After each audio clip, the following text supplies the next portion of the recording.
Hi guys, तो कैसे हैं आप सब। उम्मीद करता हूं सब ठीक ठाक होंगे। Welcome to my YouTube channel PK tech. तो जैसा कि आप लोग जानते हैं, हमने वेब डेवलपमेंट का कोर्स स्टार्ट किया हुआ है, जिसके अंदर हमने HTML और CSS कंप्लीट कर लिया है। बूटस्ट्रैप 4 हमने स्टार्ट की हुई है, जिसके अंदर आज हमारे पास 16th लेक्चर है, जो कि पैडिंग और मार्जिन के ऊपर है। तो चले हम बगैर टाइम वेस्ट किए लेक्चर को स्टार्ट करते हैं और देखते हैं कि हम बूटस्ट्रैप में पैडिंग और मार्जिन कैसे देते हैं। तो जैसा कि आपने HTML और CSS के अंदर देखा होगा कि हम स्टाइल दे के पैडिंग और मार्जिन, पैडिंग के फुल पैडिंग्स और मार्जिन के full padding, left to right जहाँ से देना चाहते थे वो देकर फिर आगे उसको पैडिंग मार्जिन देते थे। इसी तरह हम अब डिव इधर लगाते रहते हैं। इसका जो सा सिंटैक्स ही बिल्कुल चेंज है। आपको पता है बूटस्ट्रैप आसानी के लिए बनाई गई है, ठीक है। तो यहाँ पर जो सा हमारे पास सिंटैक्स आ जाता है, सिर्फ एक एक वर्ड लिखना है हमने और हमारी पैडिंग और मार्जिन आ जाएगी, ठीक है। तो हम यहाँ पर एक H1 ले लेते हैं, PKTECH टैग, ठीक है। PK टैग इसी को कॉपी कर लेते हैं ताकि इसके फ़ॉन्ट में हमारे पास जो सा है वो डिफरेंस ना आए, ठीक है। हमने दो जो से H1 बना लिए, ठीक है। यहाँ पर जो सा हम इसको क्लास इसको दे देते हैं, एक क्लास इसको हम दे देते हैं भाई टैक्स, इसका हम चेंज कर लेते हैं, ठीक है। टैक्स प्राइमरी, ठीक है। हमने इसको टैक्स दे दिया प्राइमरी का। प्राइमरी का हमने इसको टैक्स कलर दे दिया। उसके बाद हमें अब ऊपर वाला जो पीके टैग है ना, पहले इस इधर हम सीखते हैं कि हम पैडिंग कैसे देते हैं, ठीक है। फिर नीचे वाले में मैं आपको मार्जिन दे के दिखाता हूँ। अब हमारे पास यहाँ पर क्लास आ जाती है, ठीक है। क्लास के अंदर हमने पैडिंग देनी है। पैडिंग के लिए क्या करेंगे, सिंपल हम P लिखेंगे, ठीक है। अब ये दबाएंगे। अब हमने पैडिंग कितनी देनी है तो मैं आपको पहले समझा दूँ, 1 2 3 4 5, ठीक है। ये 5 जो से वर्ड्स है ना, इन्हीं के अंदर पैडिंग है, ठीक है। इन्हीं को यूज़ करते हैं पैडिंग दे सकते हैं। और अगर आपने इससे ज़्यादा पैडिंग देनी है तो आपको स्टाइल यूज़ करना पड़ेगा, ठीक है। सिर्फ इतनी सी पैडिंग आप बूटस्ट्रैप में जो सी है दे सकते हैं विद P, ठीक है। अगर आप मज़ीद पैडिंग देना चाहते हैं तो फिर आपको स्टाइल लिख के वही पैडिंग और मार्जिन लिखनी पड़ेगी, ठीक है। तो चले मैं आपको पहले यहाँ पर चेक करवा देता हूँ P5 लास्ट वाला जो सा है। मैं 6 भी इसको चेक करवाता हूँ आपको। पहले हम P5 चेक करते हैं। ये देख लें, मैंने दोनों का सिंटैक्स और एक ही जगह पर रखा है ताकि आपको डिफरेंस पता चल जाए, ठीक है। तो ये देख लें, यहाँ से इसको पैडिंग आ गई। अगर आप मज़ीद चेक करना चाहते हैं, इंस्पेक्ट में जाएं और इधर क्लिक करेंगे एरो पे और ये आपको बता देगा, ठीक है। यहाँ पर ये देख लें P5 इसको पैडिंग आई हुई है हर तरफ से, मतलब ओवरऑल इसको पैडिंग कौन सी आई है। अब अगर आप देना चाहते हैं कि भाई सिर्फ लेफ़्ट से आए, मतलब पहले मैं आपको यहाँ पर 6 लिख के दिखा दूँ, ठीक है। 6 लिख लेते हैं, सेव कर लेते हैं अपने पास, चलते हैं ब्राउज़र में, रिफ़्रेश करते हैं तो देख लें कोई उसको पैडिंग शेडिंग नहीं आई, ठीक है। अब वो जो सा चेंज हुई थी ना, 5 आया था, मैं आपको चेक करवा देता हूँ यहीं पर लिख के, यहाँ पर P5, ठीक है। और अब इसको जो से हम अब चेक करते हैं तो ये देख लें, ठीक है। P5 उसको पैडिंग आई है, 6 देते हैं तो जैसे वो लिखा हुआ आता है ना, मतलब डिफ़ॉल्ट लिखा हुआ आता है। ये देखें, मैं इधर पैडिंग रेज करता हूँ, ठीक है। अब मैं आपको इधर रिफ्रेश करके दिखाता हूँ।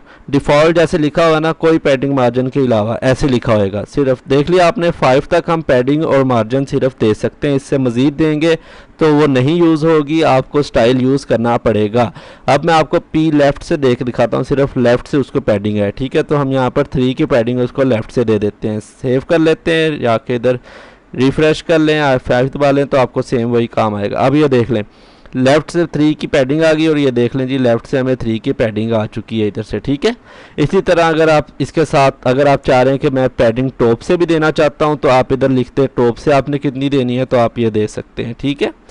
ये लें जी, ये आपको टॉप से भी उसने पैडिंग दे दी। ये देख लें, चेक कर लें, यहाँ से भी चेक कर सकते हैं, यहाँ से भी। अगर आपको मज़ीद चेक करना है तो आपको मैंने तरीका बताया हुआ है। ये देख लें जी, इधर आपके पास मैं ये देखें पैडिंग लिखा हुआ है ना, ये मैं इसको नीचे लेके आता हूँ कर्सर तो एक गायब हो जाएगा, ठीक है। तो पैडिंग लिखा हुआ है आपको नज़र आ रहा है।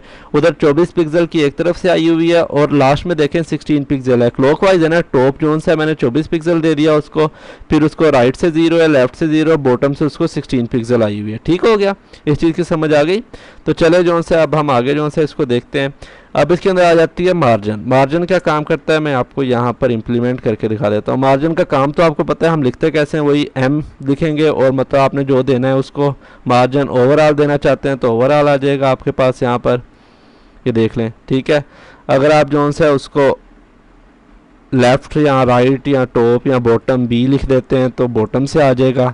तो बॉटम से मैं आपको दे के दिखा देता हूँ। तो ये देख लें जी, उसको बॉटम से आ गया, ठीक है। मार्जिन ये नीचे देख लें, आपको नज़र आ रहा होगा, 1 मिनट, ये देखें मार्जिन के आगे देखें 0 0 और 16 पिक्सल। 16 पिक्सल क्या होता है, बॉटम होता है, तो 16 पिक्सल जो है बॉटम से उसको आया हुआ है, ठीक है।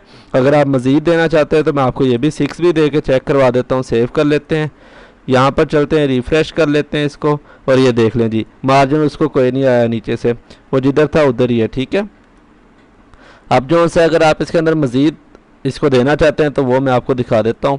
यहाँ पर आप जाएंगे, सिंपल स्टाइल लिखेंगे, मतलब जहाँ पे भी आप देना चाहते हैं, ये ज़रूरी नहीं है यहीं पर, मैं आपको इधर इनलाइन चेक करवा देता हूँ। स्टाइल देंगे यहाँ पर आप, ठीक है। इधर आप पैडिंग देंगे, पैडिंग आप किस तरफ से देना चाहते हैं, आप जी आप कहते हैं मैं लेफ़्ट से देना चाहता हूँ, तो लेफ़्ट आप लिख दें, वही सेम प्रोसीजर, ठीक है। आपने इधर 200 की देनी है, 300 की देनी है, वो आपके ऊपर है, ठीक है। सेव कर लें इसको, चलते हैं ब्राउज़र में जाके इसको रिफ़्रेश कर लेते हैं, ठीक है।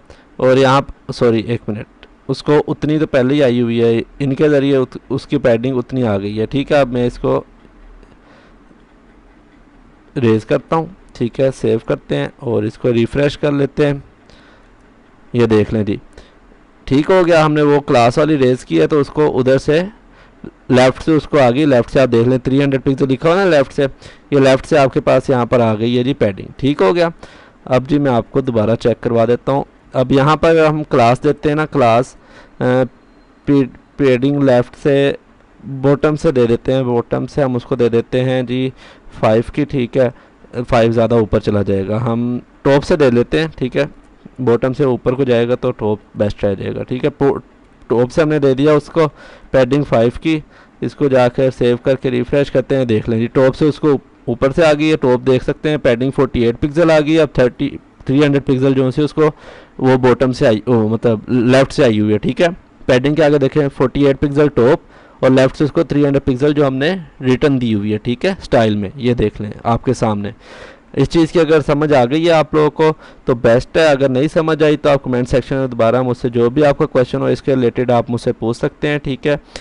अगर मैं एक दफ़ा फिर आपको रिपीट कर दूं तो पैडिंग जो सी है वो पी से डोनेट को रिप्रेजेंट किया जाता है, और मार्जिन को एम से रिप्रेजेंट किया जाता है। तो बॉटम लेफ़्ट का सिर्फ पहला वर्ड आपने लिखना है, लेफ़्ट के लिए एल, टॉप के लिए टी, बी के लिए बी, बॉटम के लिए बी, और जो सा राइट है उसके लिए आर, ठीक है। इसी तरह जो सा हमारे पास आ जाता है कि मार्जिन भी सेम प्रोसीजर है। अगर आपने एक्स्ट्रा पैडिंग या मार्जिन देना है तो आपको स्टाइल में देना पड़ेगा।